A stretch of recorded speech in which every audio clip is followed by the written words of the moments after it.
We all face different trials and tribulation.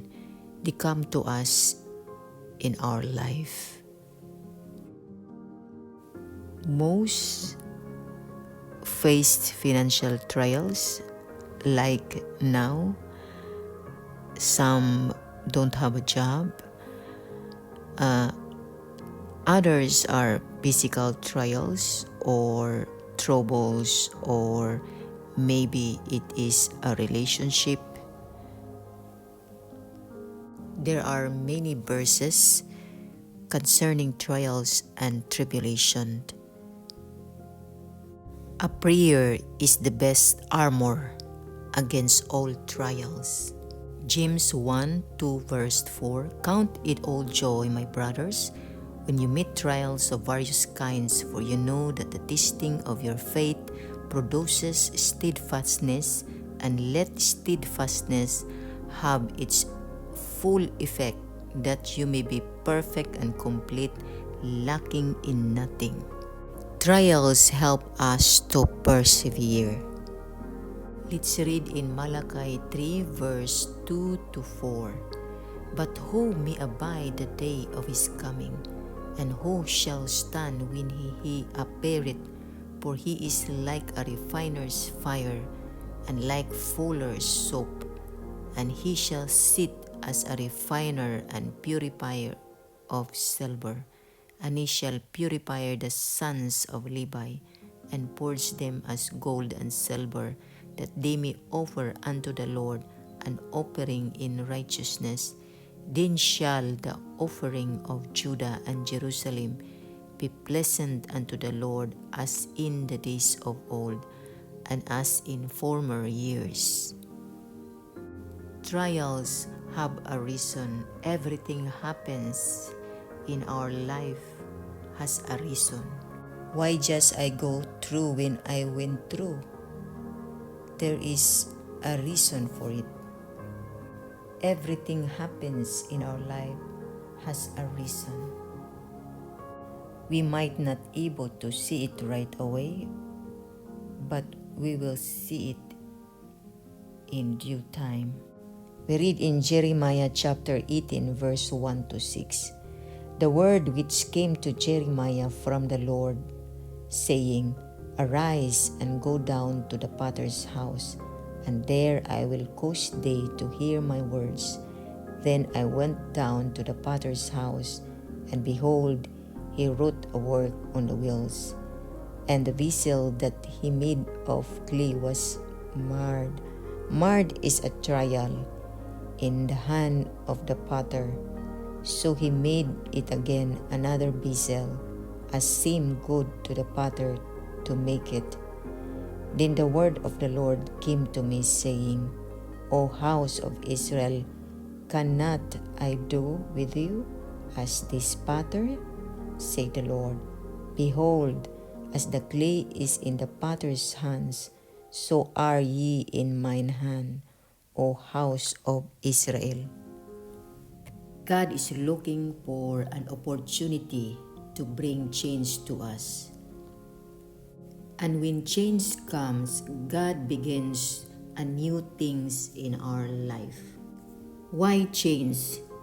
Because if we don't change, it weakens us in our relationship with God, in our spiritual being, and it brings us a new strength in our life. God is open a door to change us, like in the potters, like a clay that purifies its refiner. God is looking that He can change us. Isaiah 48 verse 10, Look, I have refined you, but not as silver. I have purified you in the furnace of misery. Trials make us strong. Trials renew our relationship with God, renew the calling that He will use us again. Trials bring us into a higher level that we can climb to a mountain. We read in Romans 5:3-5. More than that, we rejoice in our sufferings, knowing that suffering produces endurance, and endurance produces character, and character produces hope, and hope does not put us to shame, because God's love has been poured into our hearts through the Holy Spirit who has been given to us. Our suffering produces endurance, and it produces character because it changes our character, and it produces also hope because God's love has been poured out into our hearts through the Holy Spirit. 1 Peter 4 verse 12-13. Beloved, do not be surprised at the fiery trial when it comes upon you to test you, as though something strange were happening to you, but rejoice in so far as you share Christ's sufferings, that you may also rejoice and be glad when His glory is revealed. Trials comes upon you to test you. James 1:12. Blessed is the man who remains steadfast under trial, for when he has stood the test, he will receive the crown of life which God has promised to those who love Him. Remain steadfast under trial, because when you pass the test, you will receive the crown of life. 2 Corinthians 6 verse 4-8. But as servants of God, we commend ourselves in every way by great endurance, in afflictions, hardship, calamities, beatings, imprisonments, riots, labors, sleepless nights, hunger, by purity, knowledge, patience, kindness, the Holy Spirit, genuine love, by truthful speech, and the power of God, with the weapons of righteousness for the right hand and for the left, through honor and dishonor, through slander and praise, we are treated as impostors and yet are true. Romans 12 verse 12. Rejoice in hope, be patient in tribulation, be constant in prayer. 1 Peter 5 verse 10.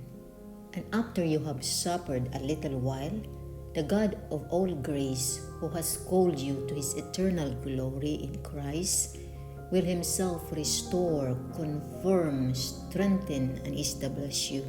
John 16 verse 33. I have said these things to you, that in me you may have peace. In the world you will have tribulation, but take heart, I have overcome the world. As Jesus overcome the world, we also overcome the trials that comes in life. As we read in 1 Corinthians 10 verse 13, no temptation has overtaken you that is not common to man. God is faithful, and He will not let you be tempted beyond your ability. But with the temptation, He will also provide the way of escape, that you may be able to endure it. James 1 verse 2-8. Count it all joy, my brothers, when you meet trials of various kinds, for you know that the testing of your faith produces steadfastness, and let steadfastness have its full effect, that you may be perfect and complete, lacking in nothing. If any of you lacks wisdom, let him ask God, who gives generously to all without reproach, and it will be given him. But let him ask in faith with no doubting, for the one who doubts is like a wave of the sea that is driven and tossed by the wind. We read in Psalm 91, verse 1, 2, and 3, He that dwelleth in the secret place of the Most High shall abide under the shadow of the Almighty. I will say of the Lord, He is my refuge and my fortress, my God, in Him will I trust. Verse 3, Surely He shall deliver thee from the snare of the fowler and from the noisome pestilence. In verse 3, you can see the trials, the snare, the fowler. He will deliver you from the snare and the fowler. And the next trial is nuisance and pestilence in Psalm. One is the trap of the devil and the other is the noisome plague, deadly plague. He shall cover thee with his feathers, and under his wings shalt thou trust. His truth shall be thy shield and buckler. Verse 5, Thou shalt not be afraid for the terror by night, nor for the arrow that flieth by day, nor for the pestilence that walketh in darkness, nor for the destruction that wasteth at noonday. A terror by night, that is a trial or a bumps, nor for the arrow that flieth by day, that is a bump or a trials, or the pestilence that walketh in darkness, that's a bump, or the destruction that wasted at noonday, that is a trial, that is a bump. In these verses, Psalm 91, there's a lot of bumps, trials in life. Verse 7, 1,000 shall fall at thy side, and 10,000 at the right hand, but it shall not come nigh thee.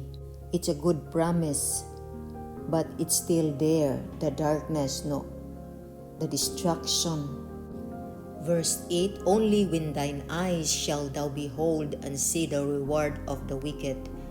Verse 9, Because thou hast made the Lord, which is my refuge, even the Most High, thy habitation. Verse 10, There shall no evil befall thee, neither shall any plague come nigh thy dwelling.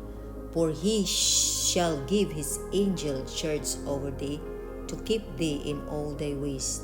They shall bear thee up in their hands, lest thou dash thy foot against a stone. Verse 13, Thou shalt tread upon the lion and adder, the young lion and the dragon shall thou trample under feet. We all love the promises of Psalm 91, but it's all there. Look out all the bumps or the trials in these Psalms. Pestilence, destruction, darkness, it's all there in the Psalms. No plague come near your dwelling, but it's still there.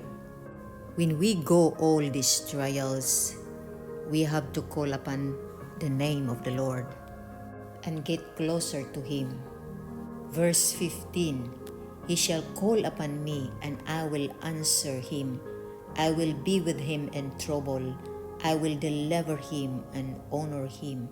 Verse 16, With long life will I satisfy him and shew him my salvation. Rejoice today if you have some trials. I don't know, because we don't know any day. You will come out with the trials. You will become stronger with that trials in life that you encounter. Father God, thank you for your word that we heard today. Thank you, Lord, for your promises that you will be with us in trouble and you will deliver us and honor us.